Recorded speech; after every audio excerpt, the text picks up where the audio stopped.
Salut à tous, j'espère que tout le monde va bien. On est dimanche, on est le 14 janvier 2024 et j'ai enfin reçu, un peu en retard, ma boîte Flesh Eater Quartz. Je suis content, j'avais déjà acheté la figurine qui m'intéressait mais je voulais la boîte et donc j'ai acheté la boîte. En plus je l'ai trouvé, je l'ai pas acheté lorsqu'elle est sortie, je l'ai trouvé un peu en retard mais à 140 balles donc le prix correct. Tout va bien, je me suis pas fait arnaquer. Et en parlant d'achat, j'ai juste un petit conseil à vous faire niveau achat en ce moment. Vous savez que dans un an et demi vont arriver les Warhammer Hachette Combat Patrol. Et à ce titre-là, eh bien, le numéro 1 était décrypté. Dans le numéro 1, on va trouver ces deux petites figurines. Aujourd'hui, cette figurine-là, le Prima ailé de chez les Tyrannides, il était sorti déjà dans la boîte Léviathan qui était là. Et on le retrouve aujourd'hui chez Games en prix d'achat neuf à 32,50 €. Mais il existe donc ce Prima ailé sur les sites de revente aux enchères, Le Bon Coin, tout ça, il est à 10 balles. En gros, si vous avez vraiment de la chance, vous l'avez à 9 €, sinon il est à 10 balles. Mais ne l'achetez pas, ça ne sert à rien.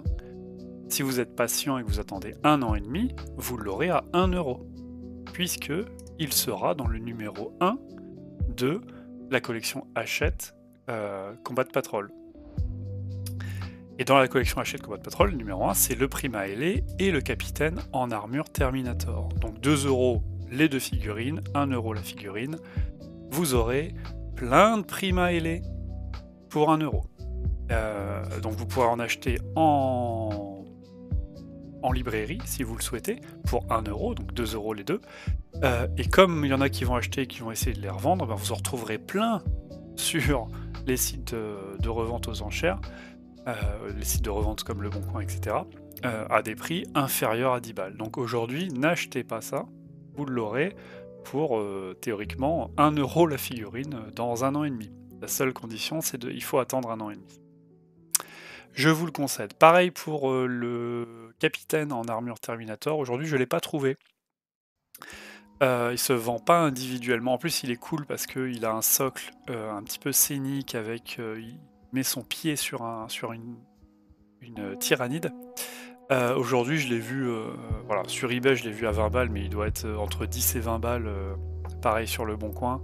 Ne l'achetez pas, vous l'aurez dans 1 an et demi pour 1 €. Donc ça, c'était la petite astuce du jour, même s'il faut être patient, toujours, de manière générale, toujours regarder ce qui se passe du côté de chez Hachette, même si vous n'êtes pas abonné, et regardez ce qui se passe du côté des boîtes. Quand ça c'est sorti, il y a des bonnes affaires à faire aussi, mais moins, parce que forcément c'est une boîte mono-armée, c'est une boîte avec une seule armée, les Flesh Eater Quartz, c'est-à-dire que les gens qui achètent ça ont envie de jouer chez Flesh Eater Quartz. Là où quand vous avez des boîtes de sortie double armée, donc qui sont par exemple Léviathan. Léviathan est une boîte double armée avec d'un côté les Tyrannides et de l'autre les Space Marines. Eh bien il se peut qu'il y ait des gens qui achètent ça en ne jouant que les Space Marines et en revendant les parties Tyrannides. C'est ce qui se passe la plupart du temps aujourd'hui sur cette boîte-là. Ça veut dire que les Tyrannides sont pas chers en ce moment sur les sites de revente. Il se peut que ça se produise pour les autres versions. Si demain on a une version, je ne sais pas moi, Space Marine contre Orc ou contre, je sais pas, autre chose, eh bien il se peut que la faction la moins populaire des deux se voit en masse reversée sur Le Bon Coin et du coup des bonnes affaires à faire pour vous. Là où on sent la douille arriver, c'est que comme vous l'avez vu, ça c'est une boîte mono-armée, donc les gens revendent moins. Et les deux boîtes qui sont sorties pour Old World sont des boîtes mono-armées également. Donc pas de revente, moins de revente, alors que ma caméra est en train de faire des bêtises. Moins de revente pour les boîtes mono-armées que pour les boîtes double armée. Quand il y a une boîte double armée qui sort, vous savez qu'il y a Il y a des bonnes affaires à faire qui vont sortir. On va couper la caméra parce qu'elle fait des grosses bêtises. Paf, non, c'est pas ça. Paf, paf. Voilà, et on va continuer comme ça. Sinon, hier, il y avait une news sur la Black Librairie. Bon, la news, on le savait, hein, ça fait... je vous avais fait il y a quelques jours, je vous avais fait un petit récapitulatif sur La fin et la mort volume 3, et puis je vous en avais parlé il y a 2 mois déjà, sur la chaîne de La fin et la mort volume 3, sachant qu'il est précommandable depuis 2 mois, mais bon, ils vous font les annonces... théoriquement, officiellement, il est précommandable depuis hier, mais en fait sur Amazon, il est précommandable depuis 2 mois. Donc si vous aviez suivi, vous l'auriez déjà précommandé. Fin et la mort, volume 3. On avait vu aussi, je ne vous l'apprends pas, la version collector. On en a fait des vidéos, il n'y a pas de problème là-dessus. Puis c'était à peu près tout, parce qu'après c'est les figurines. Pour ceux qui ne savent pas, donc sur ma chaîne, on en a parlé il y a 5 jours, et on en a parlé, si je descends, il y a 2 mois, voilà, c'était cette vidéo-là, il y a 2 mois, le 16 octobre, on en parlait déjà de La fin et la mort, volume 2 et volume 3. Sinon, le 12 janvier, donc vendredi, était sortie une petite news plutôt intéressante, et j'aimerais revenir dessus avec vous. Combien de fils sont combinés pour tisser l'incroyable tapisserie de la série Horus Hérésie? Est-ce que ma cam est revenue? Non, elle est un peu merdique, mais on va essayer comme ça. Le prochain roman, La fin et la mort, volume 3, oppose l'empereur de l'humanité au maître de guerre Horus dans leur duel final et mortel. Une bataille unique et incroyable, née d'une série de plus de 60 livres publiés sur une période de 17 ans. L'énorme série Horus Hérésie a mené à ce moment critique. Donc avant de découvrir comment se termine la rébellion du maître de guerre, nous revenons sur la série dans son ensemble et sur les moments déterminants qui ont façonné le siège apocalyptique de Terra. C'est une news en fait pour faire un petit peu la promotion de tous les livres qui sont déjà sortis. Malheureusement, bon nombre de ces livres en français ne sont plus accessibles en neuf. Il va falloir aller chercher du côté des e-books. Si vous êtes équipé d'une liseuse, eh bien vous avez accès à tout, ne vous inquiétez pas. Sinon, il va falloir aller fouiller sur les sites aux enchères ou dans les braderies. Donc on voit Horus Rising, donc la montée d'Horus, l'ascension d'Horus, les faux dieux, False Gods, et Galaxy in Flames, la galaxie en flammes. Les romans ont commencé avec Horus Rising de Dan Abnett, qui présentait de nombreux personnages importants. D'ailleurs, Horus Rising, il a de très bonnes critiques et beaucoup de monde, dont notamment le Librarium, le recommande. Si vous ne l'avez pas lu, peut-être ne voulez-vous pas taper les plus de 50 livres, mais s'il y en a quelques-uns à choisir, je pense qu'Horus Rising est un des livres à privilégier parce que c'est le tout début. Et ça pose le contexte de pourquoi Horus, ça donne des raisons à Horus de les trahir. Et puis la fin, bien sûr, c'est plutôt intéressant d'avoir les détails de la fin. Les personnages importants dont les actions se répercuteraient tout au long de la série, notamment Garviel Loken, Ezekiel Abaddon et Horus Lupercal lui-même. Il commence des centaines d'années après le début de la Grande Croisade avec False God de Graham McNeill et Galaxy in Flames de Ben Counter. Révèle comment un homme honorable et décent, comment Horus est tombé sous l'influence des dieux du chaos.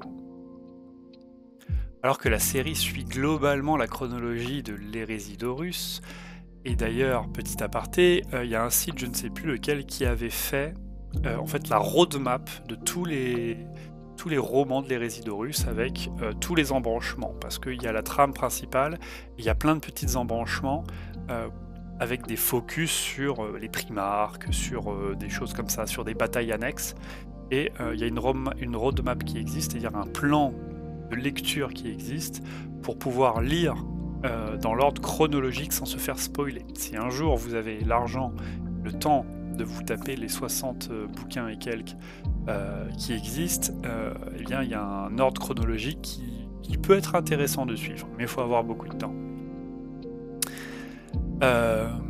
En continuant avec la trahison d'Itzvan III, dans Flight of the Eisenstein de James Swallow, de nombreux événements se produisent simultanément, comme on peut s'y attendre dans une galaxie engloutie par la guerre. Fulgrim également, de Graham McNeill, où on voit la pochette juste en dessous, couvre un large éventail des activités des Emperor Children, menant au tristement célèbre massacre du Drop Site, y compris le duel décisif entre le primarque titulaire et son frère, Ferus Manus.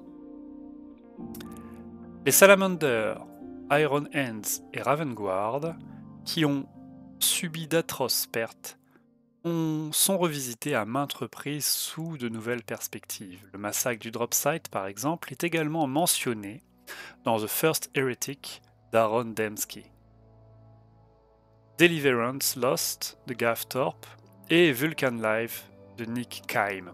C'est pour ça que je vous le dis, par exemple le massacre du Drop Site, il est évoqué dans 3 autres livres. Donc si vous lisez les 3 autres livres avant de lire le livre principal du massacre du Drop Site, bien vous êtes un petit peu spoilé. Et c'est pour ça que la roadmap elle peut être intéressante si vous voulez pas vous faire spoiler. Après, si vous vous en fichez, vous pouvez les engloutir comme vous voulez.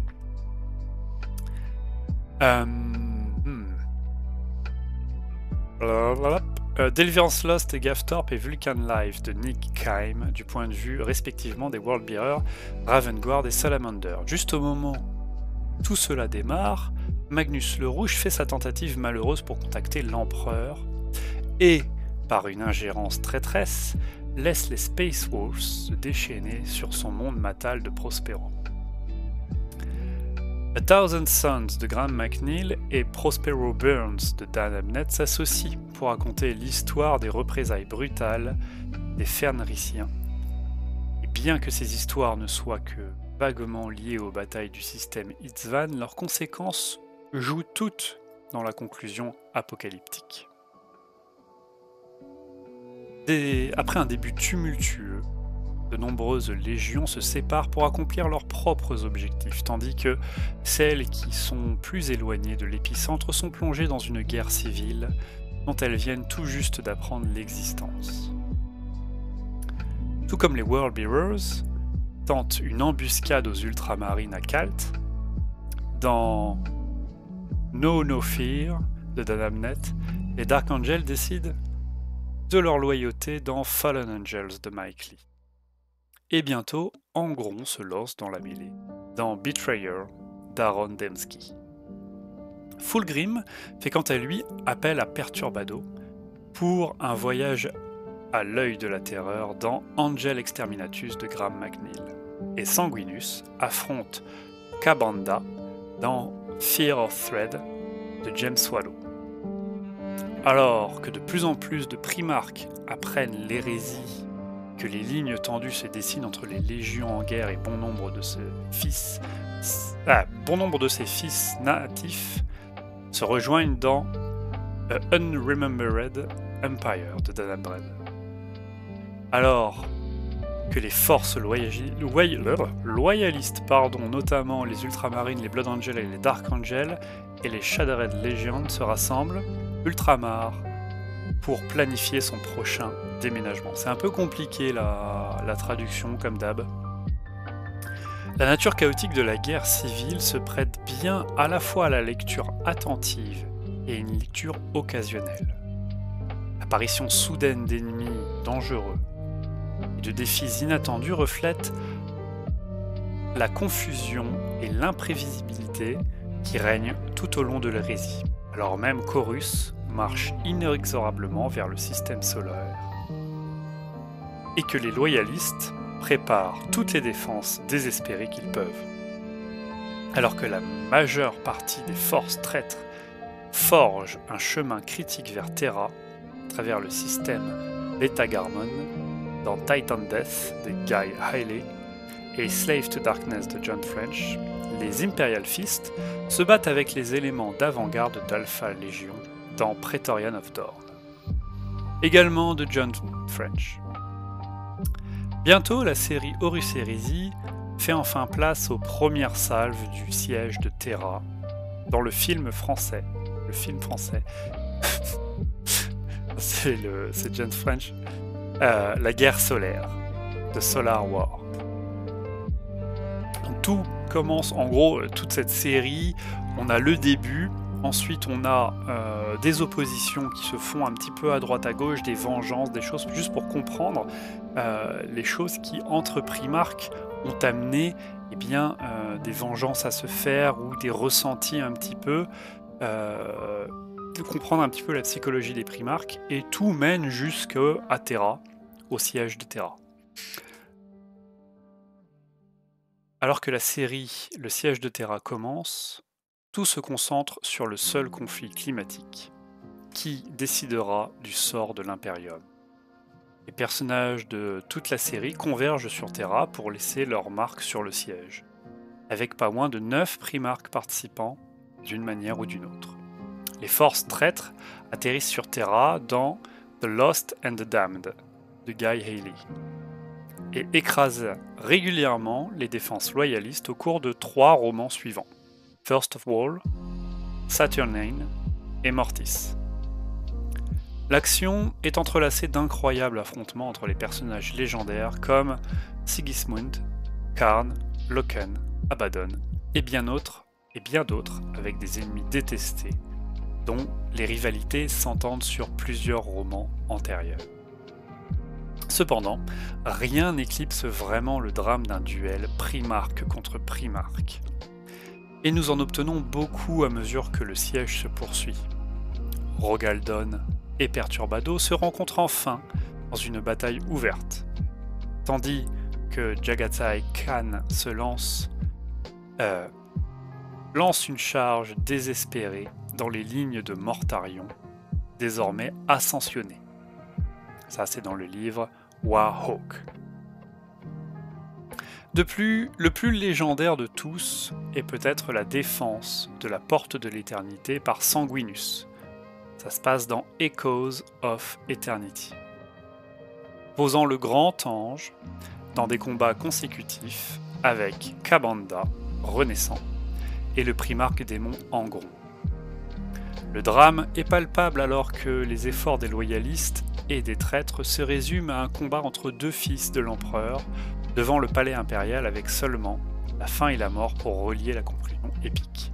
Oui, à la fin c'est Horus contre Sanguinus, et juste après, Horus gagne, et ça c'est donc Horus contre l'empereur. Les volumes 1 et 2 de La fin et la mort, tous deux de Dan Abnett, sont déjà disponibles et constituent une lecture essentielle, blablabla, elle rapproche rapidement, vous le savez. Donc voilà, c'était un petit, c'est pas un résumé, mais c'est un rappel des différents combats et des différents livres qui existent, et ils nous disent, bah tiens, ce combat-là, il se passe dans tel livre-là, ce combat-ci, il se passe dans tel livre-ci, et ma webcam commence aussi à me casser les bonbons, et ça va tenir, ça va tenir. C'était juste un petit article pour vous dire tout ça. Si vous êtes un peu perdu, je vous conseille fortement de taper sur Google Hérésidorus how to read, comment lire, et vous allez trouver des sites qui vous expliquent où trouver telle bataille, où trouver l'ordre chronologique pour pas vous perdre si vous voulez lire ça. Et sinon, cet article est plutôt pas mal si vous avez un petit chouchou dans les fils de l'empereur, eh bien peut-être que vous ne voulez acheter que le livre où il y a par exemple Mortarion. Eh bien vous savez où le trouver maintenant grâce à cet article-là. Voilà ce qu'on pouvait dire, petite news aujourd'hui, 19 minutes quand même. Sur ça, il n'y a pas grand-chose à vous dire en ce moment, il n'y a pas de sortie. On sort la fin et la mort volume 3, mais bon, c'est teasé depuis longtemps et vous l'avez déjà précommandé depuis 2 mois à mon avis. Mais bon, je vous tiens au courant dès qu'il y a des nouvelles sorties. Allez, bon week-end et à la semaine prochaine. Salut!